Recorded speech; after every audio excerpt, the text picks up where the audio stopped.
All right, so standard 15, just connecting standard 14. We left off with the information about the Spanish American War, the war in the Philippines, and the idea of imperialism, and how Theodore Roosevelt added to the Monroe Doctrine. So the Roosevelt corollary to the Monroe Doctrine, saying more or less that the entire Western Hemisphere will be policed and controlled by the United States.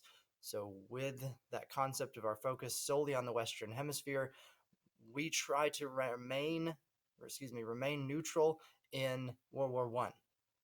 It lasts for almost 3.5 years worth of the United States staying out of any uh, specific conflicts. Now, we were trying to trade back and forth, and we did favor the ally powers, but we were able to remain neutral as far as particularly taking sides. So, with some specific events that we talked about that draw the United States into World War One. You have unrestricted submarine warfare, which we said if you start to forget that or just can't remember, just what a submarine is. You know what war is, and then if you just think about not having restrictions, then you put it all together, and they were utilizing submarines to attack pretty much whatever that they wanted, whether it was a passenger ship or a commercial ship or it was a military ship. All of them were fair game. But one particular event where the sinking of the Lusitania. So with the sinking of the Lusitania, it was not a U.S. ship, but there was 128 United States citizens on that ship that died because it was sunk by the German U-boats. This creates some serious tension by the American people, but does not specifically draw us into warfare because Germany agrees to stop that practice. Now, after a few months' time, they begin that same practice again, but some of the uproar had died down. Then there is the Zimmermann telegram. So the Zimmermann telegram was intercepted by the British and presented to the Americans and Woodrow Wilson to say that Germany is trying to get Mexico to attack you, saying that to the United States. So the idea here by Germany is that if they can get the United States distracted with an additional conflict in the Western Hemisphere, that it would prolong their involvement in or maybe postpone their involvement, I should say, in the European part of World War One.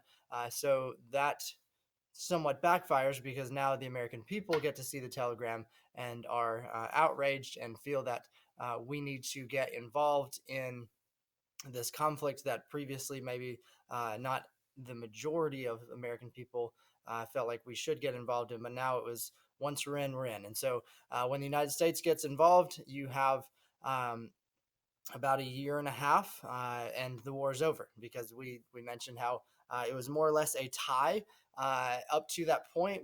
Potentially the Central Powers maybe having a slight advantage because the British were looking like they might potentially work out a peace treaty of some sort, and so maybe the advantage was going to the Central Powers. But when it's a tight war and there's millions of casualties on both sides, it is the influx of so many U.S. troops and the U.S. military and the U.S. Navy.